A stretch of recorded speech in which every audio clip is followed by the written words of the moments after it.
ambil saja misalkan 10% per bulan. Satu hari itu hanya 0,5%.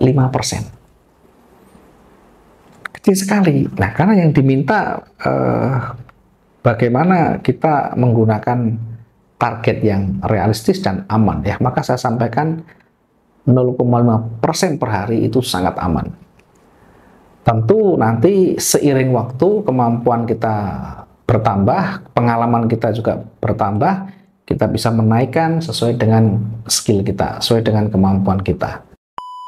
Masih berkaitan dengan Q&A, menjawab pertanyaan teman-teman netizen yang sudah masuk di meja kami.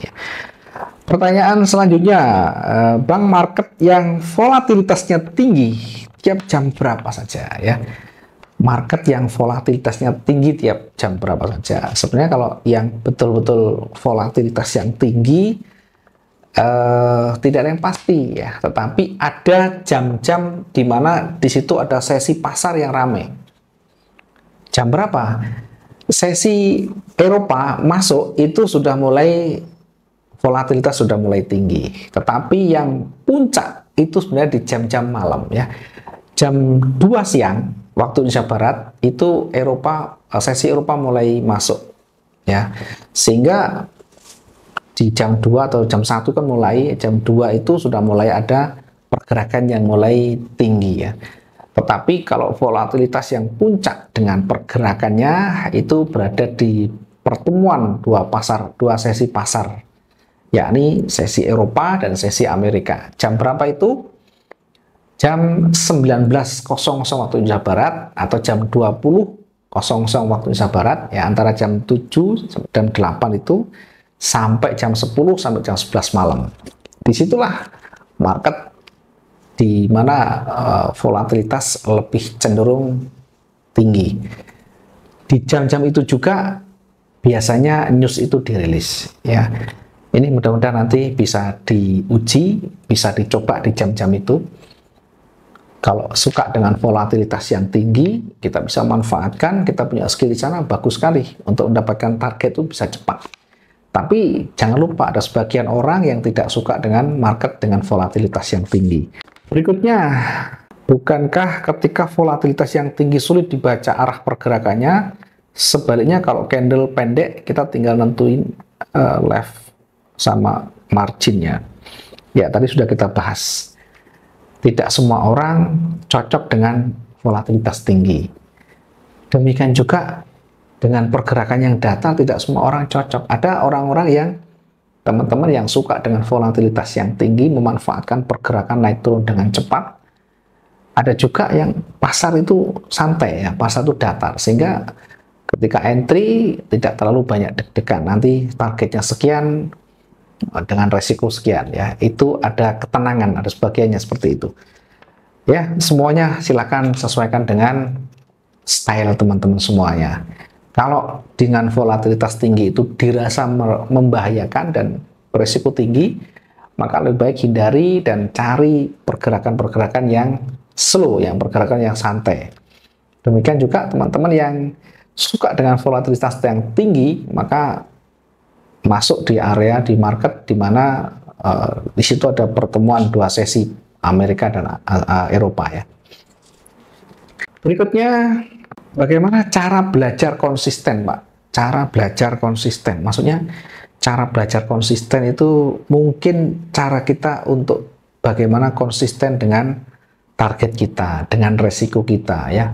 Tentu kalau pengen yang konsisten dengan yang kita dapatkan, ada banyak faktor. Pertama, harus kuasai secara teknikal. Ini saya selalu kenapa yang teknikal ini menjadi utama bagi saya. Karena dengan membaca, dengan memahami secara teknikal, minimal di dalam benak kita ada rabaan. Kalau pasar itu naik, kira-kira sampai di mana? Kalau pasar turun, kira-kira sampai di mana? Dan ketika ini sudah ada tren, kira-kira sampai di mana? Kalau ada support resisten, kira-kira bagaimana? Kalau mau entry, apa konfirmasinya? Itu semuanya kita bisa pelajari di teknikal. Kalau teknikal sudah menguasai, berikutnya jangan lupa untuk realistis. Yang masuk akal. Kalau kita belum mampu dengan 1% per hari, maka jangan maksa sehari pengen target 1%. Kalau kita belum mampu dengan 1% setiap hari, kita paksa dengan angka yang lebih besar, yang terjadi nanti tidak bisa konsisten. Nah, untuk menjaga itu semuanya, maka kekuatan kita nanti akan menjawab. Kekuatan dari pemahaman secara teknikal, kekuatan kesabaran kita di dalam menunggu peluang itu, kesabaran kita di dalam menunggu floating saat posisi sudah dientrikan. Dan itu nanti berkaitan dengan kecemasan kita, berkaitan dengan psikologi kita. Kalau kita pengen konsisten, maka disiplin waktu, disiplin dengan yang kita jalankan. Kalau mungkin kita cocok dengan jam-jam malam, ya kita belajar di sana. Lakukan itu secara terus-menerus. Kalau kita cocok dengan angka-angka lot tertentu, maka gunakan itu. Jangan menggunakan angka-angka yang di luar yang kita tidak pernah gunakan. Kemudian targetnya, kalau kita selalu dengan angka-angka yang kita jalankan itu nyaman, maka gunakan. Resiko ketika kita sudah ambil resiko itu dan cocok, masih dalam batas kemampuan kita, maka ambil resiko yang sesuai dengan pilihan kita. Terus-menerus kita ulang seperti itu. Kalau nanti salah, kita perbaiki. Besok kita perbaiki. Jangan lupa untuk selalu evaluasi setiap saat. Setiap hari kita evaluasi, kemudian satu periode tertentu, misalkan 1 bulan sekali, kita melakukan evaluasi, kita koreksi. Apa yang bisa kita ambil di sana? Kalau misalkan masih banyak kerugian, apa yang menyebabkan kita banyak kerugian? Pelajari, kemudian perbaiki. Ya, mudah-mudahan bisa nanti dipraktekkan. Berikutnya, kalau modal $1.700, kira-kira target harian berapa? Ya, yang aman. Modal $1.700. Kalau yang aman tentu dengan prosentasi yang kecil ya. Biasanya kalau aman itu target bulanan sekitar 10-20%.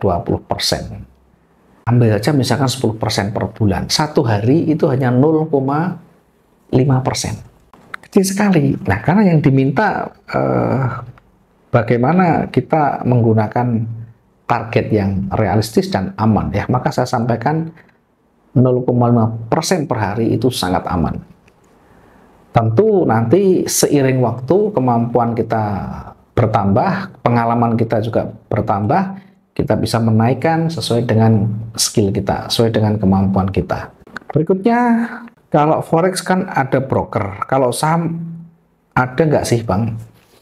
Sama hanya di forex atau di apapun ya, kalau kita ingin masuk dalam dunia finansial khususnya trading, maka wajib harus ikut namanya broker atau pialang. Kalau di dalam negeri kita bisa menggunakan pialangnya atau perantaranya, atau biasa disebut dengan broker. Kalau di luar pun sama, kita tidak bisa serta-merta langsung masuk ke pasar besarnya. Harus ada perantaranya, harus ada pialangnya. Baik itu saham, baik itu forex, atau indeks dan sebagainya. Sama, semuanya harus ada brokernya. Ya, sekali lagi, kalau di Indonesia biasa menggunakan pialang itu. Dan itu harus pakai itu. Kalau tidak pakai itu langsung, ya tidak bisa kita transaksi, tidak bisa. Oke, mudah-mudahan bisa bermanfaat. Yang bisa kita sampaikan itu dulu untuk sesi Q&A kali ini. Kita akan lanjut di sesi berikutnya, tentu dengan pertanyaan-pertanyaan yang sudah masuk di meja redaksi kami. Terima kasih. Kurang lebihnya mohon maaf. Assalamualaikum warahmatullahi wabarakatuh. Salam profit dua arah.